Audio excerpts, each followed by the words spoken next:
Okay, everybody, here we go. It is me, Gregory Mannarino, and this is going to be just beautiful, lovely, of course, as it always is. Post-market wrap-up on this Friday, November 10th, 2023. Before we even get started, I want to give a shout-out to two people that are here right now. One is Kimberly's Market Strategy. A lot of you asked me about crude oil, okay? Go check out Kimberly's stuff, all right? She's on top of this. This is what she does. And also Lava. Check out Lava News. They're both excellent. I love the both of you. You're amazing. All my other friends are here as well, but do check these two people out. It will be worth you a while. Anyway, people, let's talk. What happened today? Okay, let's back up. Let's back up just a little bit to yesterday. Yesterday we had the it thing, puke stain. There's a new word for you. Puke stain. Freaking Powell, Federal Reserve Chair. Thing. I hate him. I really do. He came out yesterday talking about monetary policy. Right? Let's, if you just want to back up to the Fed meeting, which we just had recently as well, he made it pretty obvious, at least to me, and I think most everybody, that he was going to keep rates suppressed. He was going to keep selling dollars and buying foreign currencies, and that did put a nice boost under the market. This past 2 weeks, the best 2 weeks for the S&P 500 in this entire freaking year. Imagine my shock. But yesterday, when puke stain, came out talking about how monetary policy may not be restrictive enough, the market hated hearing that, and the market sold off. Okay, we had the MMRI pop, yields spiked.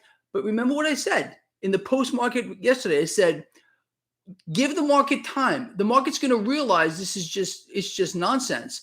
And the Federal Reserve in this case is going to keep the easy money pumping and then pumping more than that. And the proof was they floated out the other creature. She flips a coin, doesn't know which way she's swinging, left or right in the morning. Fed President Dolly, who said the same. I wrote this down. Fed Dolly, not sure. Dolly is not sure if rates are high enough right now.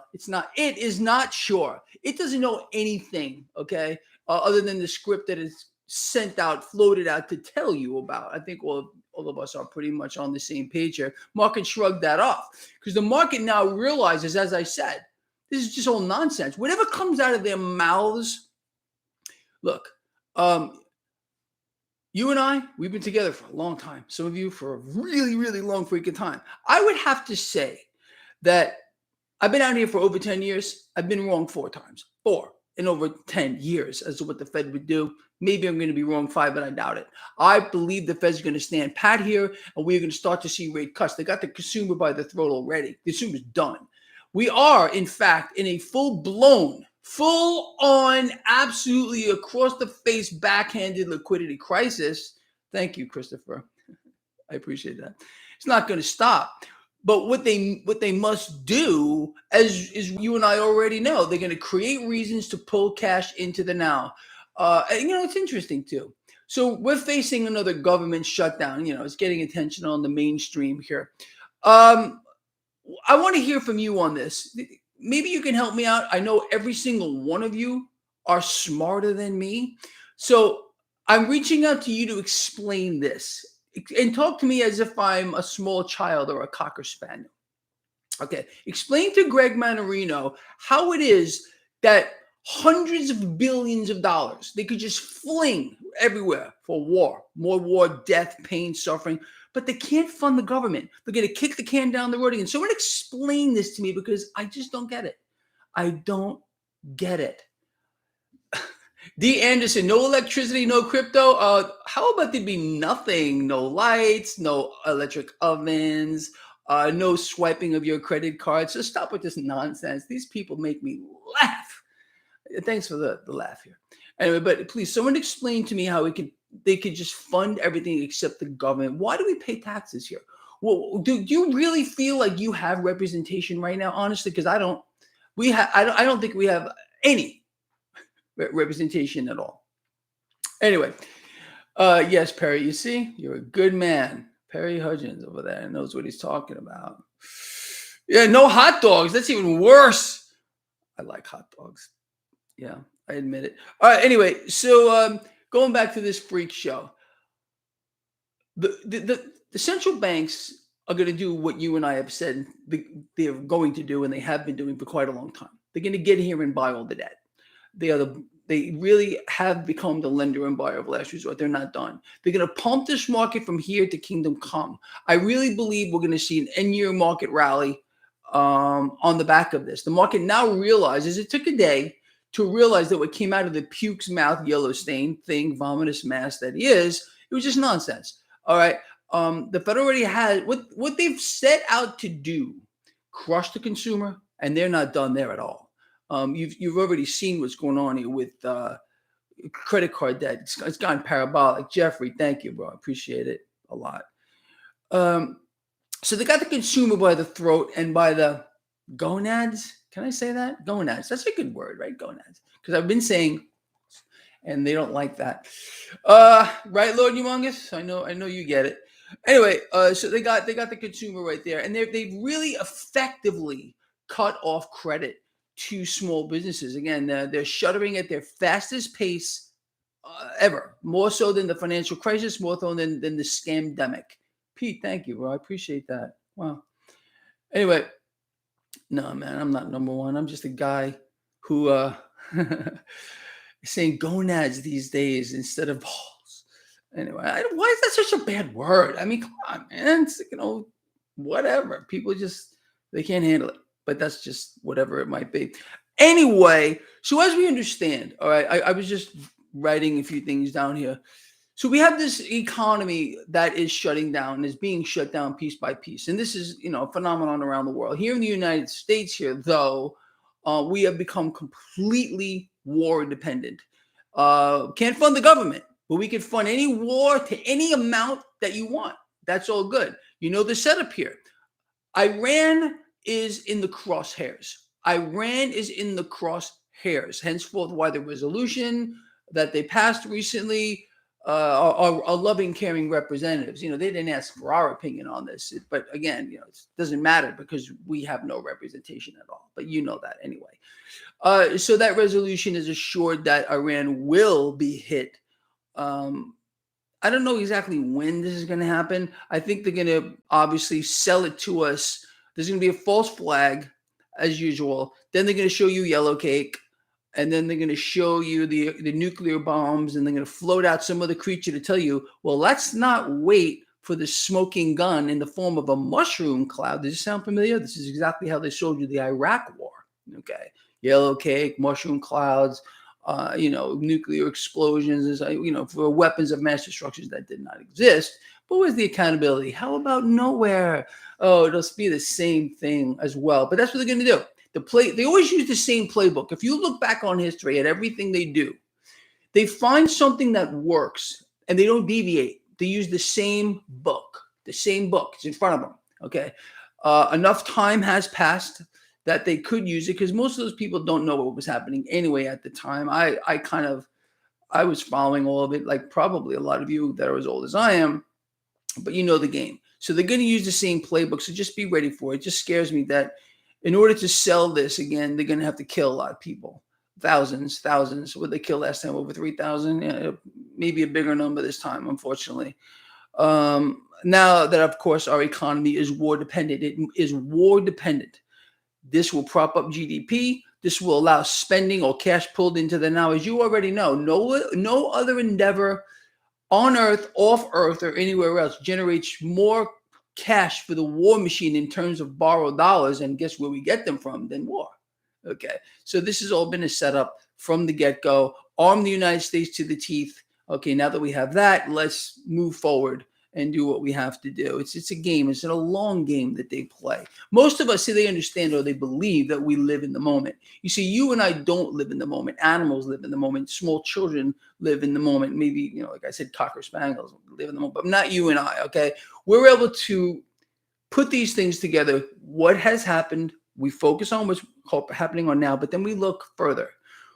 What are they lining up? What are they looking to pull off? You understand? Pretty straightforward. And the bigger thing is, again, understanding that liquidity is drying up at its fastest pace ever. People are withdrawing cash out of institutions at the fastest pace in history. Thank you, Ian. I appreciate that. You got corporate debt being sold off like we've never seen before as well. I mean, there's a lot of stuff that's going on under the table here that you're not supposed to know about, of course. But the fact of the matter is cash is drying up and the system is illiquid. And a lot of the instability that we've been seeing in the debt market is because of that illiquidity. And look what they do. They start another war. And all of a sudden, you know, as we said from day one, it would be a Band-Aid. A Band-Aid. It won't last. These things aren't lasting very long. So they have to, again, propagate more war or another event or whatever it might be. You see the initial, whenever you see like recently, a couple of days back, when there was a U.S. airstrike in Syria, you watch what happened to the 10-year yield. Boom. It came down, came right back up. The bigger the event, Jesse, thank you. The bigger the event that they can pull off, the bigger the false flag, the more cash will make its way into the perceived safety of debt, and that'll push cash into the stock market, the illusion of the market. The illusion of the market, one more time, the illusion of the market must be maintained. You got it? I think you all get it here, honestly. Yeah. Anyway, so we don't, you know, look, would you say, and I want to hear from you on this one too, would you say we have a normal economy and like again, where you have a voice? Or would you say this entire thing has gone so far off the rails that there's no resemblance of anything anymore? This is a whole new paradigm. That sound familiar to you? Because I've been saying this for 10 years. A whole new set of rules and a whole new paradigm. Geo Rider, you hit the nail on the head, man. You hit the nail on the head. That'd be normal. I love it. Yeah, it's bizarro world. But this is what they've been doing. Where they and again, how many of you believe we're going to get another kick the can down the road here? Again, the government shutdown. They can't get it together. They can fund war in any amount, but they can't fund the government. Again, we should be allowed to withhold our taxes. Why are we paying taxes for? If we have no representation, if they can't get their act together, I think they should all resign. Every single one of them. If they can't get their job done, we've hired these things to represent us, although we know they represent the central banks and, of course, the corporations. They don't represent us at all. We're nothing. You and I are like, we grease the wheels of the machine with our blood and guts, period. I think that's pretty evident as well. But, I mean, just, you know, people would be in full revolt just a couple hundred years ago. Today, we sit back, like sheep, man. We do nothing.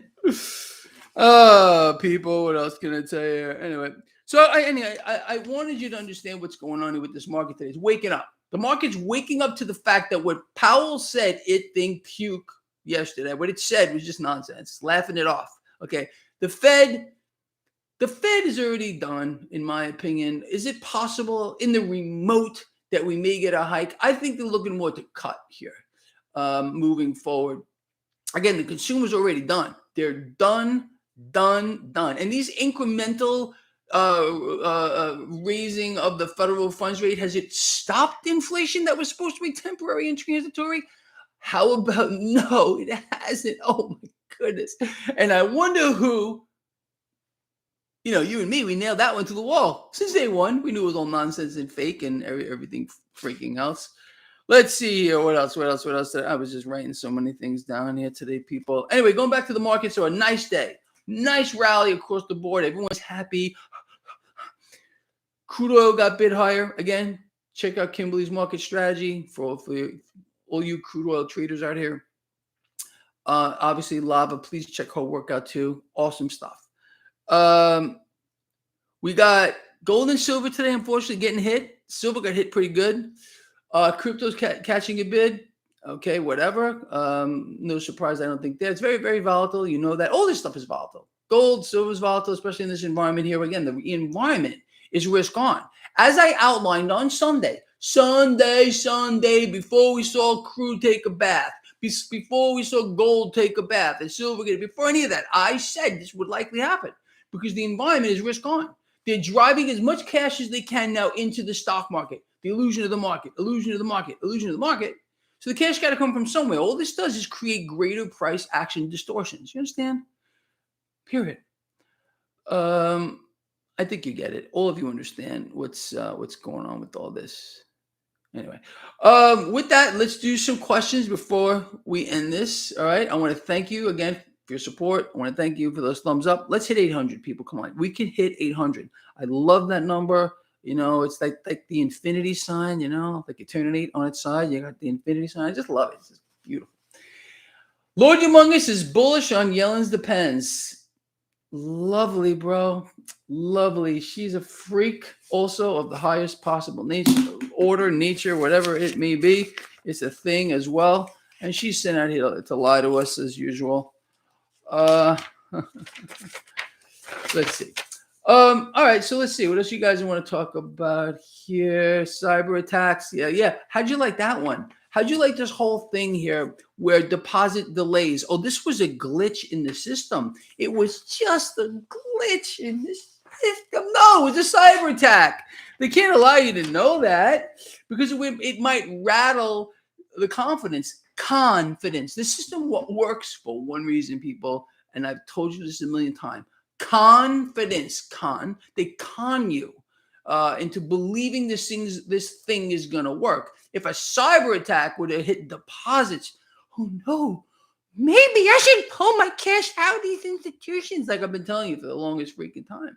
You understand? It's freaking Geo Ryder. It could very well be that, bro. It's just crazy, man. Anyway, that's kind of where we stand, people. I know, people can't exactly lone wolf. People don't want to hear the truth. If you tell people the truth, for the most part, they hate your guts for it. I already spoke about Bank of America a million times. I think it's one of the banks that could fail here. Morgan Stanley's another one too. I don't like the way these banks look. I even showed you a nice picture of them recently. I already answered Bank of America. I'm not going to do it twice. Anyway, there is no price discovery behind anything today. It's an unbelievable. How could there be? When you have a debt market that has been artificially suppressed since the last meltdown, and we understand, because you see, we're not stupid, that everything derives value from action in the debt market, then someone explain to me, unless I am wrong, how we can have a single asset today that has a real price discovery mechanism behind it. You see, you can't. You see, but you're going to have our freaks over there. They're going to argue about a budget. They can't fund the government, but they're not going to tell you any of this stuff because they can't. They're not allowed to. And they all know it. You understand that, right? They all understand. Every one of these things understands what's going on here. Robert Berger, JEPI. I'm still buying, dude. I am buying this thing. I am not selling this thing. I bought more this week. I bought last week. I'm going to buy more next week as well. I want the dividend. I want the monthly dividend. It's a nice cash flow. You understand? To me, JEPI is an extremely long-term hold. I like the structure. It's low risk. It doesn't mean no risk. You understand? Breathing has risk to it. You understand? Yeah, so you gotta. There's no such. There may be ways to, push risk over here and push some over there. But no matter what you do in life, there's no way to eliminate risk. If you take action on something, there's risk. If you don't, there's risk as well. But I still believe JEPI is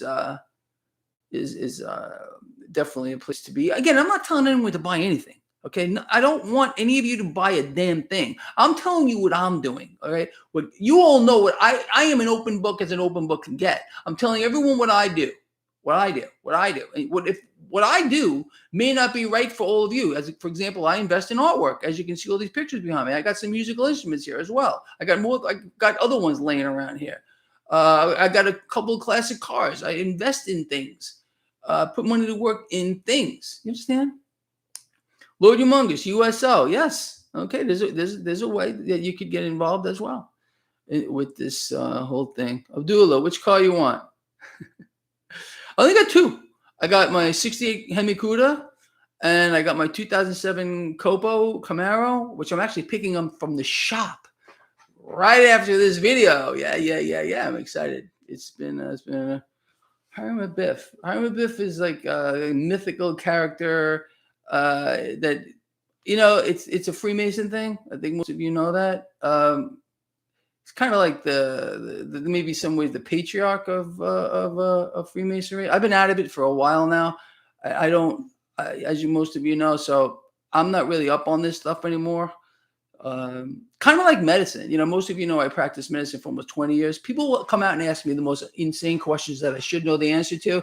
And I feel insane, like an imbecile, because I don't know. I'm like, I should know that. It's kind of something you got to stay on top of, honestly. I still get calls from my family members about, oh, the kids are sick or I got this. And I'm like, I don't know anymore. I really don't. I've like whatever space is left in my brain, and it ain't much. I've kind of dedicated 100% to the markets, trying to understand them, trying to stay ahead of this for all of you. And I think we're doing a damn good job here, people. You know what? We're sticking together on this. We got each other's backs, believe me, you guys and girls help me out more than you even know. And that's the truth, because I do read through the comments, and I'll read through the comments and I'll say, you know what, this is a really good question. We'll address it later. Or someone will bring something up that I find very interesting, and then I will do my own research on it. And that's another thing too. You always got to, my situation or the next guy or the next girl situation is not the same as yours. Right? No one is the same. So you got to think about what that means for you when you're like, for example, betting against the dead, becoming your own central bank. You know what this means, okay? Holding hard assets. I believe in my heart of hearts that that's where we need to go. We need to be in physical assets as well. Silver, my favorite asset of all time. But that doesn't mean it's for everyone. Some people might, a lot of people hate this stuff. It's amazing to me how when people write to me and tell me how wrong I am, that I'm telling people that I believe in my heart of hearts that physical gold and physical silver are the most undervalued assets, especially silver in the world. That's my opinion based on what I know. So again, there are haters. Obviously, there's a lot of haters on cryptocurrency, although it's held by so few people. And I get it. It's not for everyone. Extremely volatile. Gold and silver, people have their own opinion. The markets, people have their own opinion. Crude oil, energy. There's some people think you and I are Looney Tunes, and we just don't get it. But I think we can see things pretty clearly here, honestly. All right, people, look, I need one more to hit 800. I got 799. Come on, one more thumbs up. 802. You guys are fantastic. Look, so today is Friday, and you know what that means. We're going to bring it in a second. See, look, John Doe hates silver. He's allowed to hate silver. He's allowed to hate silver. He's not a bad guy. I'm sure he's not a bad guy that he hates silver. He's probably a very cool person, like to hang out. Maybe we'll go have a beer. But it's it's not for everyone. None of this stuff is for anyone. Uranium, a good spot to be in too. I mean, in my opinion, commodities are a great place to be. There's going to be some volatility. You're going to have ups and downs. But that's just the way it is. You have to understand that. You have to think of more longer term. Yes, Robert. Great. Diversification. I believe in diversification. I believe in being spread out widely in a lot of assets. I really do. But again, if you had to hold one, if Greg had to be pinned down to one and one only, I would be silver. But that's just my opinion. Doesn't make me right. It's just my opinion. You understand? Anyway, people, look, bring it in. Love each other. Care about each other. Be charitable. I will see all of you Sunday for my markets a look ahead segment. It's going to be lovely and fun. I hope to see you all there. I wish maybe I should do a live stream for Sunday. I don't know. A lot of people hate that's another thing. People hate the live stream. All of you here, you seem to like it. But some people write to me, Greg, stop with the live stream. They suck. You suck, Greg. I hate the live stream. I can't please everyone. So I do the recorded one in the morning and I do the live stream for all of you. Anyway, all of you enjoy your weekend. Stay safe. Love each other, care about each other, be charitable, and I am just like out of here.